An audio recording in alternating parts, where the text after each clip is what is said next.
Hello everybody, welcome back to my channel. Hope you're all well and happy. I am back today. I hope you can't hear my fan in the background, but I'm really hot. Been running around.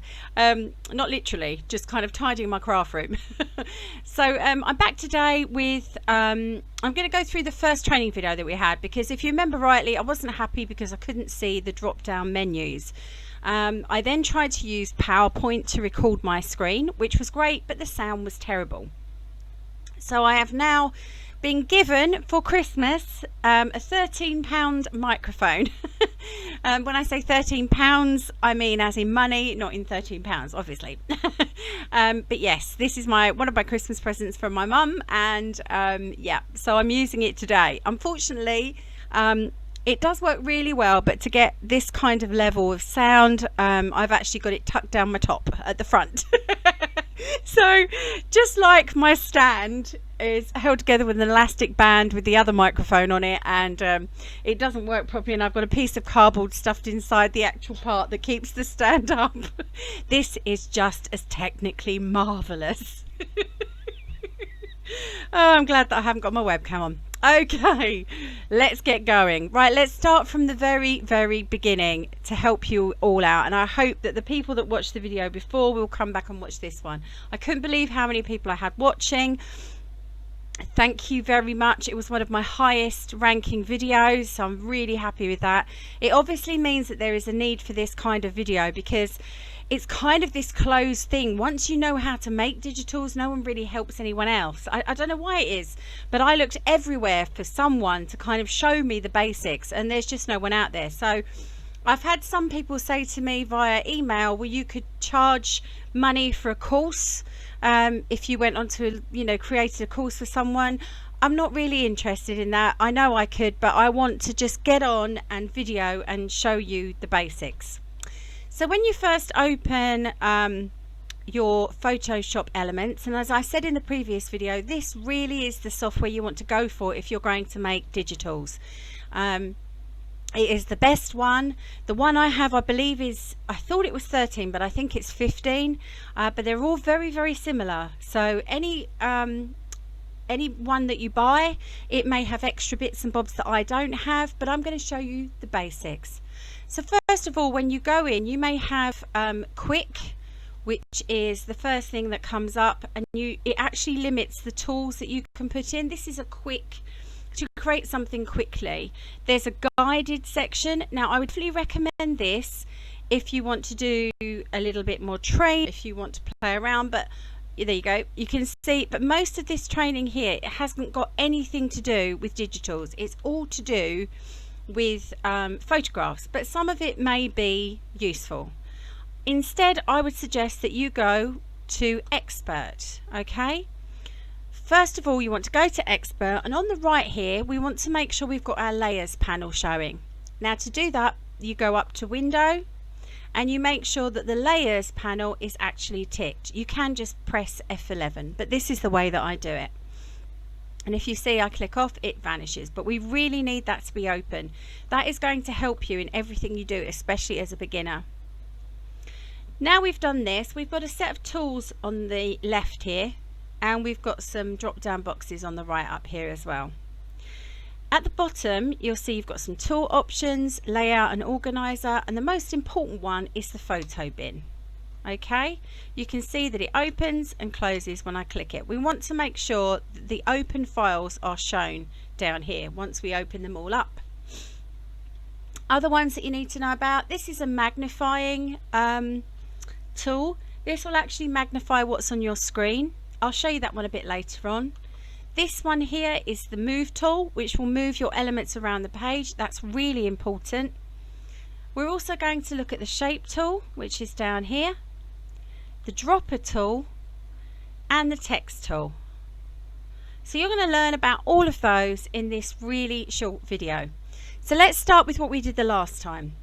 We went into File at the top here, and we came down, and then we clicked sorry, we didn't click, we went across with our mouse until we found blank file, and we clicked. Okay, then what will happen is you get a dialog box. That's just the name for all the boxes that pop up on your screen. and you'll find that you can click the drop down and you can go into US paper, international paper, anything you want. And I did mention that I had a preset that I've made, which is 11 by 8. All you need to do to create a preset is you go down to custom, and then you just click in this box and you create your width, your height. You can do it in centimeters or millimeters or pixels if you are very tech savvy. And then what you want to do is make sure that your background is transparent. Now, when you've got all of that set, you can then save that as a preset. Okay, you could have a white background. I prefer transparent because nothing is going to get in the way of all my images. It's just the way I've been taught to use it at the moment. It may be that as I continue on my course, I'll talk to you about the white background to start later on, sorry. But to start, we're going to carry on with 11 by 8, which is our journal size, and you can click OK. There we go. I'm going to come down here. Can you see the 16.67? That's the size I have up at the moment. So I can change the size here by highlighting and typing in the size that I want. Or I can go up to this magnifying tool, click on it, and then wherever I click, that part will get bigger. To make it go smaller, just press the Alt button and click again. And this time it will make it smaller in size. Let's just make that 15% so that I can see it. There we go. And I'm going to click on the move tool straight away so that I'm ready to go. My next step is to click open. Now I'm going to find files that I need to create my digital. Okay. Right, let's go into my graphics. Now I use graphics from the Graphics Fairy because I'm actually a member. Going to come down and we're going to see, in fact I'm just going to nip along to my desktop because I believe it's over there. There we go. Okay, here we go. So here's the image bank. Let me just check something, just make sure I haven't, I have put them in there, beg your pardon. Okay, so these are all of the images that I have purchased from a digital artist. At this point, I'll remind you it's very, very important to check out their terms and conditions because they will want you to alter these images either 50% or 75% or something like that for you to be able to use them in your own digital. So it's really important that you make sure you understand their terms and conditions, and they're quite open to you emailing them so that you can have some idea before you end up making a whole digital and then you have to go back and change it.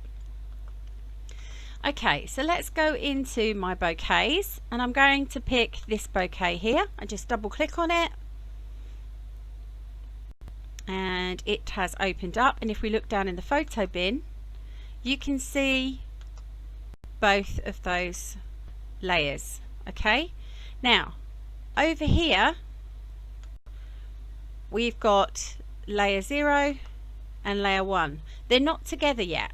Okay, they're not together yet, they're just separate different files.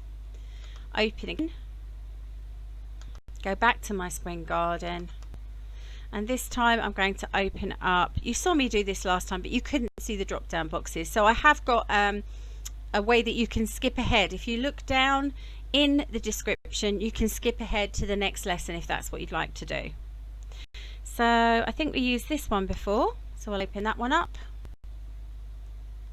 And then we need some paper. So for this one I'm going to go into, let's see where it is, Christmas, into the Graphics Fairy, and I believe we used, where are you? There we go, we used the tan end paper. Okay, so at the bottom you should be able to see all of your files. We're going to go back to our original background, and the first thing I'm going to do is I'm going to rename it. So I'm going to go over to my layer over here, I'm going to right click and I'm going to rename that layer, and I'm going to call it base. Let's just make sure I've got my caps on because that's my base piece of paper if you like, and I did talk about imagining these layers as a stack of paper on your desk. Next I'm going to go to our flower and take a look at that. Yep, that's definitely the one I want. Back to my background, left click my flower in my photo bin, and then just slide it up with my mouse onto my base. Just left click and drag. There we go. Now luckily it's popped itself above my base, which is what we want. I'm going to rename this one and I'm going to call it Rose. Click anywhere and you'll come out of that.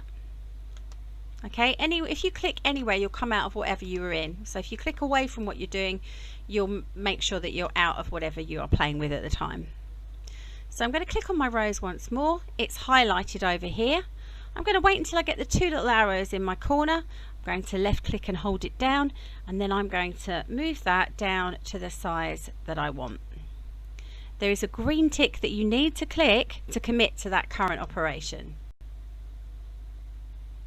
Then I'm going to left click and drag my image to the top up there, and I think I'm just going to spin that image so that I have the flower going the other way. To do that, I come up to this box on the side until I get two of the curved arrows. I'm going to spin around until I've got that piece of greenery up pointing upwards. Again, I'm going to click that tick so that I commit to that operation. I'm quite happy with that, and I can adjust it to make sure I've got the whole image in there. I want another rose to go down the bottom, so I'm going to go over to rose here and I'm going to right click, and this time I'm not going to rename the layer, but I'm going to go down to duplicate the layer. It's fine that it's a rose copy, I'll leave it at that, and click OK. Once I've done this, I'm going to actually pull the rose away, the copy rose away from the rose, because it's always on top of the original. So left click and drag, and you'll see there it is. So it's always on top of the original, whatever you've made a duplicate of. I'm going to spin this again and make sure that those leaves are in that corner.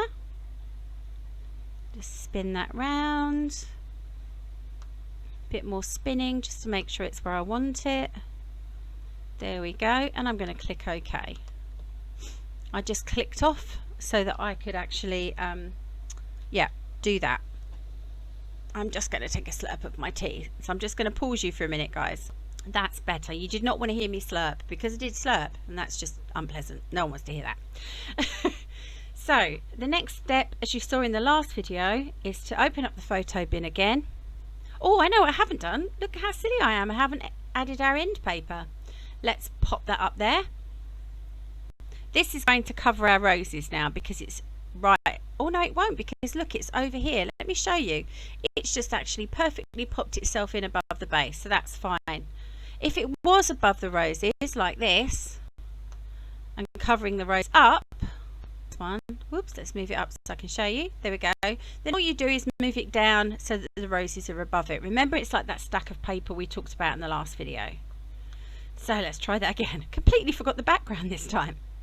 I'm just going to left click and drag and make that fill up the space. There we go. Phew. I'm glad I remembered that.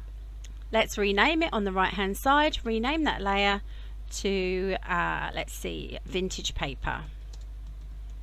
Okay, can see where I am now. Okay, now we've done that, the vintage paper I need to lock in place. So I'm going to come up to this little lock key up here, and it says lock all pixels. Click on that, and now I cannot move that background page. It is stuck there. Right, let's get back down to our photo bin, and we'll come right up here and add our leaf. Again, you click, hold down that left mouse key and left mouse button and drag. Oh, it's vanished. It's not where we need it to be. Look, it's in our pile of papers just on top of the base, but we need it above the roses that we've cut out. Imagine that you've got it on your desk, guys. There we go. I've left clicked and dragged it up to the top there, and now I'm going to resize it. Okay, there we go. That nice and small, this one. Click OK, and I'm just going to move that. Oh, let's make sure it's clicked. Okay, there you go. Let's just make sure that that is clicked and I can move it. If I can't move it, I just make sure that I'm on it and try again. It's playing up, isn't it, today? Why are you doing that? You're not locked. Let's just check that that's not locked. No, you're not locked. There we go, just me. Okay, I'm going to duplicate that once I've renamed it. So right click, rename layer, and call it leaf. Then I want to duplicate that layer. Okay, duplicate it again. Okay, and duplicate it one more time because I'm probably going to need 4. Okay, whoop, let's make this a bit larger because for some reason I'm pressing on the wrong thing. There we go. This does happen from time to time. I find sometimes when I haven't got my mouse on the right bit, it will play up. Right, let's just make sure we've got leaf copy. Let's see, where are you? There you are. Okay, so now you can see that we've got our leaf copies. This one I'm going to highlight. I'm going to go up to image, and we're going to click on, we're going to go down to rotate. We're going to ignore all of these at the top there because that will rotate or flip the entire image, everything on your page. We don't want that. We just want to flip this leaf layer because these are all your layers on the right hand side over here. So I am going to flip it horizontally so it goes the other way, and I'm going to do the same with this one. Make sure that's highlighted. Image, go down to rotate, skip all the first ones and flip that layer horizontally again. Okay, and now I can create the same pretty pattern that I did last time. Let's just move that up to there. I can move down my page using my slider at the side here. Whoop. There we go. And I'm going to move you down again. There we go. Oh, I might need one more. Let's see, we can fit that in. Yeah, I think I'm going to need one more just to come off the page. So let's do that one, and we'll duplicate leaf copy 2. That's fine. And then I'm going to move it off. And it doesn't matter if any of your images come off the page. That's absolutely fine. Okay. It doesn't do anything to it, if you like. It just stays off the page. Kind of Photoshop recognizes that you've brought it off the page. That's a little bit wobbly, so we need to move this one over slightly, and I'm just going to take a look at that to make that sure that's okay in the way I want it.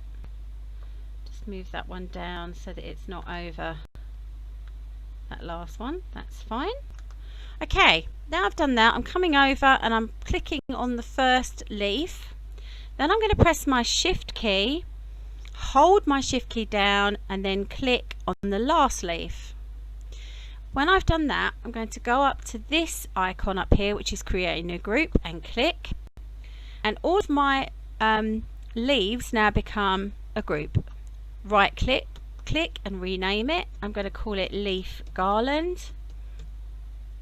Okay, and now you will see, if I come out slightly, that my leaf garland is now movable in one. Okay, and you saw me on the last training video. I'm going to just highlight that, and I'm going to duplicate it. Duplicate that group, yes please. And again, I'm going to pull it, whoops, I'm going to pull it off this one and pop it on this side.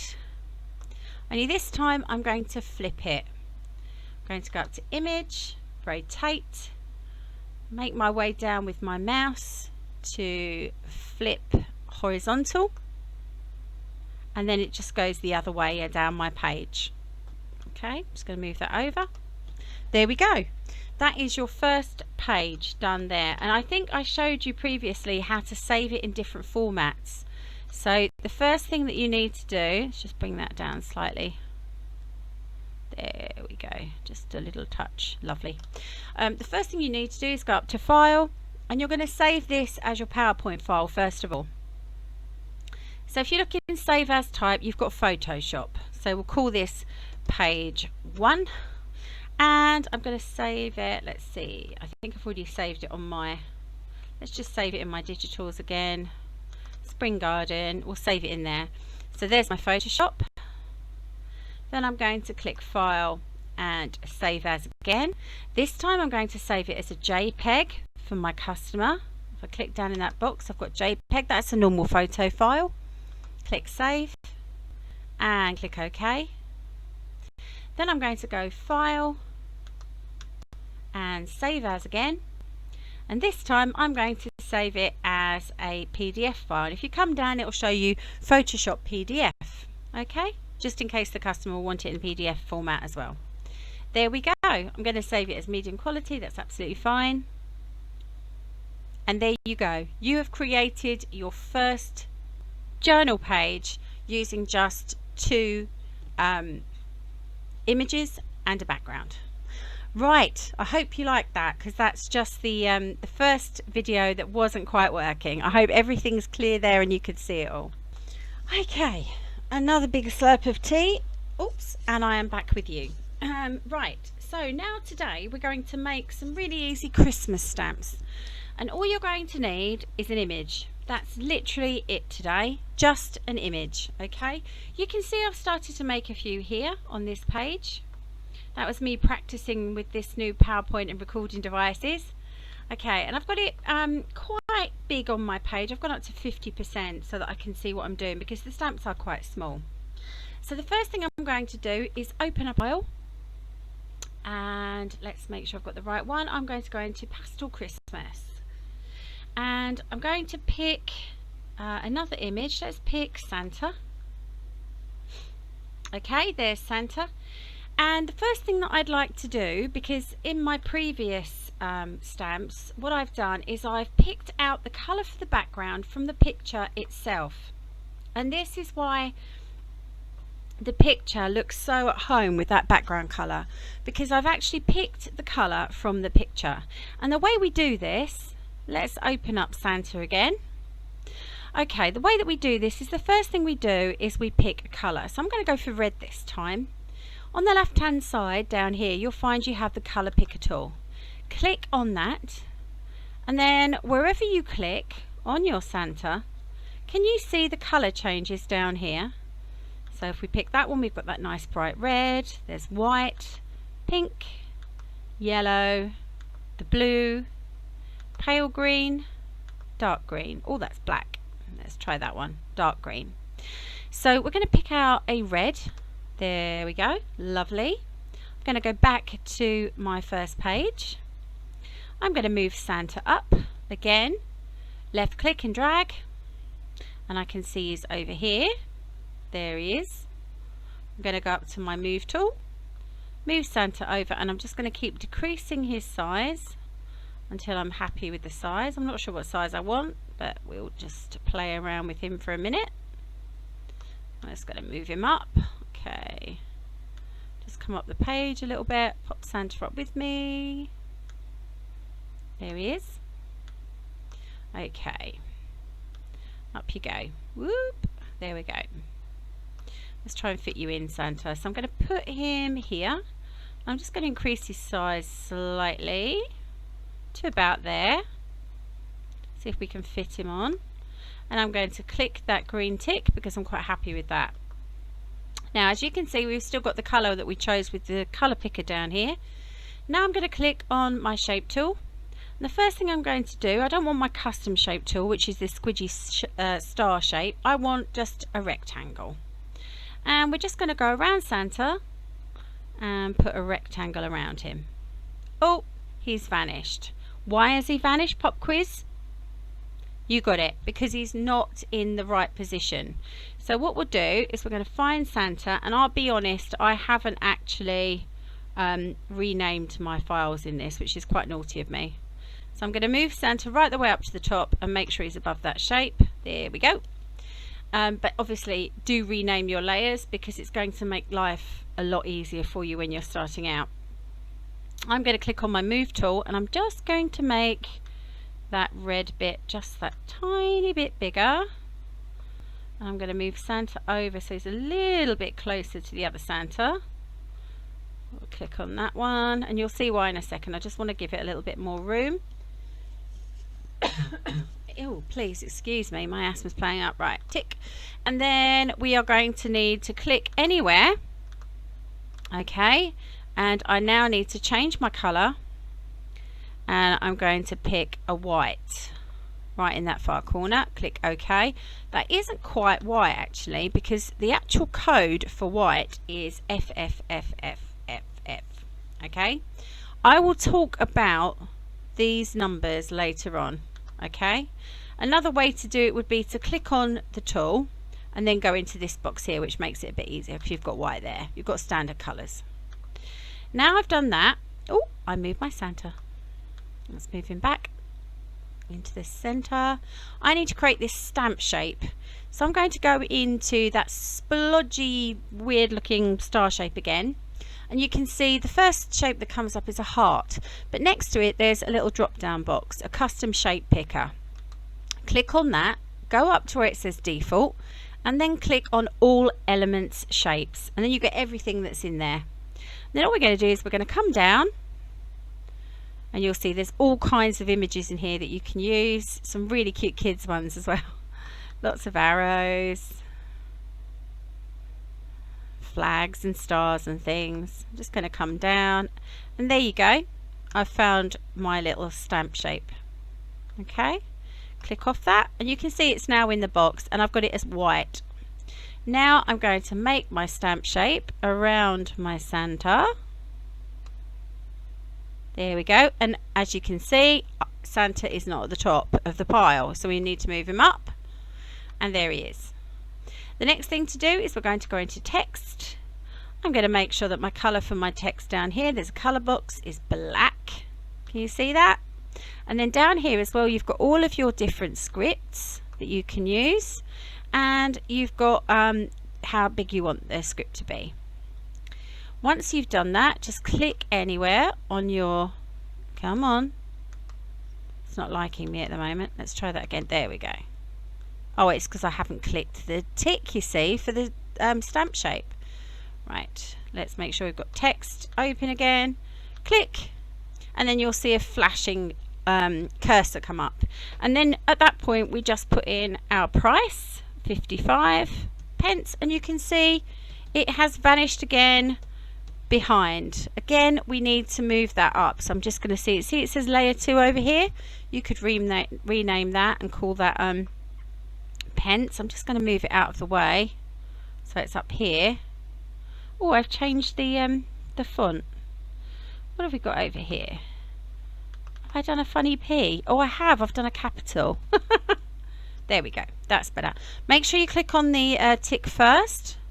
I'm going to move him over here where I need him to be, and then I'm going to put him to the top of the pile because he needs to be right at the top there. There we go. And I think I'm just going to bold him up. Oh, he's already bold, that's good. There we go. Okay, and it's as easy as that. You want to make another one with me? Brilliant. Right, we're going to come down underneath that little girl there, and I'm going to click open, and let's grab ourselves another image. Let's see, let's have, I think we'll just have a nice snowflake. Maybe we'll have them both. One snowflake, open again, and we'll pick up that other one. Lovely. Lovely. Okay, into photo bin, back to my stamps. I'm going to place one. There's my first, whoop, my first snowflake. I'm just going to bring that up. I'm going to resize that one to the size I want. Lovely. Okay, about there. Okie dokie. And then I'm going to tick yes to that tick. I'm going to bring the other snowflake up. Bring that up a little bit where I can find the corner. And I'm just going to drag that down to the right size. Click and drag. And click and drag. There we go. So I'm just going to put those like that. And then we'll have a nice square stamp, I think, for this one. I'm going to go over to Colour Picker on the left, and I'm going to pick up this pale blue. It's very pale blue over there. Then I'm going to go on to my shape, and which is there. I'm going to click on a rectangle, and I'll create a little square shape around it. There we go. I need to move my snowflakes up. There they are. Right, let's just highlight those two, and I'm going to move them all the way up the top. Whee, there we go. They're right at the top there, which means that it's just disappeared behind me. I actually think I want that a little bit paler maybe. Let's take a look. Let's just make a slightly different adjustment. Okay. Let's make sure. Oh, I haven't got it. Oh, that was silly of me. I haven't actually got it highlighted. Let's try that again. Highlight the box and then go into shape. And we're just going to change it to let's do the color. Oh, it is that one. That's fine. Oh no, I don't like that one. Let's try another color picker. Let's try that. There. Let's see. Let's just make that a little bit darker, I think. There we go. That's fine. There we go. That's better. Quite like that one. And then what I'm going to do is I'm just going to move my shape up a little touch. I might bring out this stamp slightly so that I can fit that stamp pattern around it. Click OK. Rectangle again, and I'm going to go into those shapes. And oh look, because I've used it before, there is my my stamp shape. I'm going to go up and use white, and then I'm going to create my stamp shape inside that blue one, and it will disappear because it's not in the right layout. There we go. So I need to make sure that is just on top of the blue. There we go. And if you look on the right here, I've got snowflake 1, snowflake 2, then the white, then the blue. And like I say, think of it as a stack of papers on your desk. Go over to the text button. Make sure that my text color is black. There we go. Click here. And we'll just, let's do 27 pence for this one. And again, I need to move it to the top so it's above everything. I'm just going to click OK and then move it right the way up. There we go. And I'm going to bring, whoop, don't want to move that. Let's make sure that's highlighted. Hang on. Just got to get a hold of the little sucker. Move him out the way. There we go. And I'm just going to bring him over here and pop him on our stamp. There we go, guys. It's as easy as that. I really hope you've enjoyed today's tutorial. I will be back with more. I won't say when. You know what I'm like. Life takes over. Until I see you next time, craft yourself happy. Bye.